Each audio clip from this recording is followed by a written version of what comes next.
আসসালামু আলাইকুম বন্ধুরা, আপনারা সবাই কেমন আছেন? অনেকদিন পরে আবারও চলে আসলাম নতুন একটা ভিডিও নিয়ে। আর আজকের ভিডিও হচ্ছে আমাদের গোয়ালে এখন শুধু আছে ষাঁড় গরু, মানে বেশিরভাগই আছে ষাঁড় গরু। একটা একটা একটা একটা একটা 2 4 5টা আছে ষাঁড় গরু।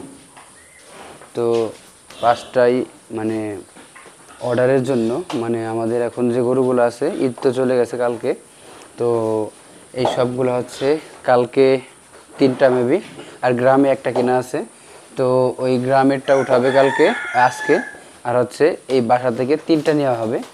আর কালকে প্রায় 40 থেকে 45 মনের মতো অর্ডার আছে, কেননা ঈদের পরে এখন অর্ডার অনেক থাকে। আর ঈদের সময়ে একটু চাপ বেশি ছিল, যার কারণে আপনাদের ভিডিও আকারে দেখাইতে পারি নাই। তো কালকে অনেকটা মানে মানুষের ঈদের দিন হচ্ছে আনন্দের দিন, আর আমাদের ঈদের দিন হচ্ছে কষ্টের দিন। তো কালকে সারা রাত সারা দিন পুরা কষ্ট হচ্ছে, মানে অনেক কষ্ট হয়েছে এক কথায়। তো ঈদের আগের কয়েকদিনও খুব চাপ ছিল, যার কারণে হচ্ছে আপনাদের এই গোয়ালঘরটার ভিডিও দিতে পারি নাই। গোয়ালঘরের ভিডিও অনেকেই চাইছেন।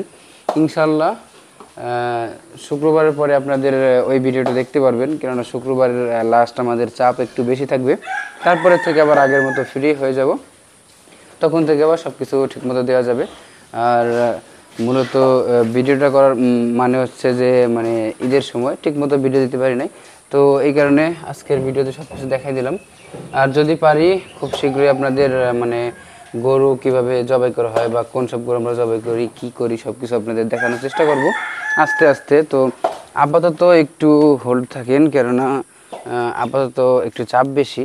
তো চাপ বেশির কারণে দেখেন গরু, আমার মামারে বলছিলাম যে পানির ভিতরে ঘাস না দিতে, পানির ভিতরে ঘাস দিছে, ঘাসগুলো খায় নাই। কি বলবো, পানির ভিতরে ভাই ঘাস দিলে সেই ঘাস সহজে খাইতে চায় না। আর তার ভিতরে দিছে ময়দার ভুসি, ওইগুলা এই সব ভাবি জাবি দিয়ে একবারে দিছে।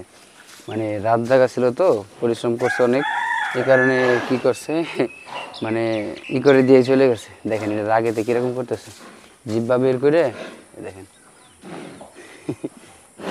দেখেন কেমনে তাকাইছে, প্রচুর জিদি।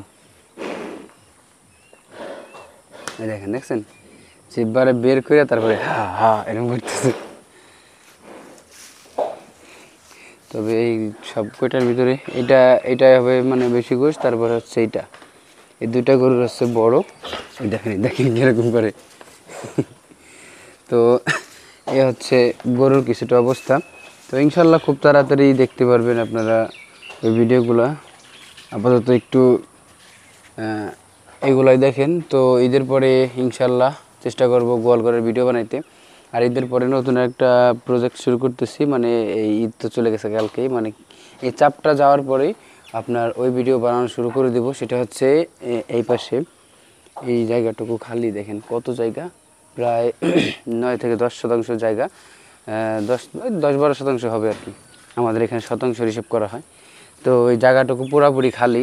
তো চিন্তা করছি ওইখানে হচ্ছে আপনার কলা গাছ লাগাবো, সাথে হচ্ছে আমাদের যে গোবর, এই গোবর কিন্তু আমাদের মানে প্রচুর ক্ষতি করতেছে এখন, কেননা উপকারী জিনিস ক্ষতি হচ্ছে। দেখেন এই যে জায়গাটা আপনাদের কোনো সময় দেখাই নাই, কত উঁচু হয়ে গেছে খালি গোবরেই। কেননা ঈদের সময় এত পরিমাণে গোবর হয়েছিল যে ফালাবে বা মানুষ নেয়, আমাদের এখানে গোবর বেশিরভাগ মানুষ গ্রামের মানুষ নিয়ে যায় এসা, কিন্তু এত পরিমাণে গোবর হয়েছিল মানুষের দেওয়া তো দূরে গেল, আর ওই রকম গোছায় রাখার টাইমে পাইনি। এই দেখেন এই জায়গা দিয়ে, এই জায়গায় গরু ছিল, ওই পাশে গরু ছিল, এই জায়গা দিয়ে দেখেন, এই জায়গা দিয়েও গরু বাঁধা হয়েছিল, দেখছেন কোটা কোটা হয়ে গেছে জায়গাগুলো। তো অনেক গরু ছিল, কিন্তু তারপর আমি ভিডিও আকারে দেখাইতে পারি নাই একটা কারণে, সেটা হচ্ছে আমি বাসায় ছিলাম না, টাইম পাই নাই।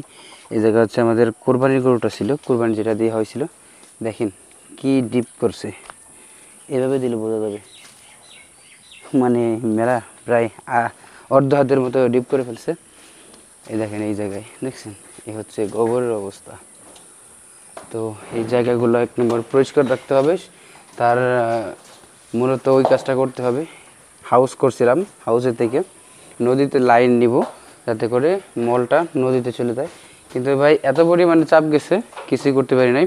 এই কারণে প্রথমে এই জায়গায় কলা গাছ লাগানোর পরে আপনার 1 নম্বরে জৈব সার, আপনার সাথে হচ্ছে কেঁচো আছে না, কেঁচো, ওই কেঁচোর চাষ করব। তো ইনশাল্লাহ ওই জিনিসটাও খুব তাড়াতাড়ি দেখতে পারবেন। কীভাবে কী করি সব কিছু আপনাদের দেখানোর চেষ্টা করব। তো আজকের মধ্যে এই পর্যন্তই। সবাই ভালো থাকবেন, সুস্থ থাকবেন। দেখা হইতেছে আবার খুব শীঘ্রই নতুন কোনো ভিডিওতে। আল্লাহ হাফিজ।